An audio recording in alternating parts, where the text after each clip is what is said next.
جب سورج لپیٹ لیا جائے گا اور جب تارے بے نور ہو جائیں گے اور جب پہاڑ چلائے جائیں گے اور جب بیاہنے والی اونٹنیاں یوں ہی چھوڑ دی جائیں گی اور جب وحشی جانور جمع کیے جائیں گے اور جب سمندر آگ ہو جائیں گے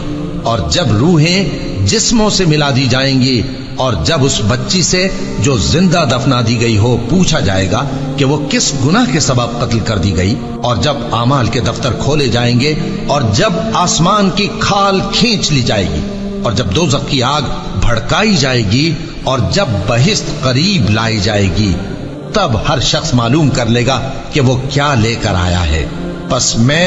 ان ستاروں کی قسم کھاتا ہوں جو پیچھے ہٹ جاتی ہیں اور جو سیر کرتے اور غائب ہو جاتی ہیں، اور رات کی قسم جب وہ پھیلنے لگتی ہے، اور صبح کی قسم جب وہ نمودار ہوتی ہے، کہ بے شک یہ قرآن اس فرشتہ عالی مقام کا سنایا ہوا پیغام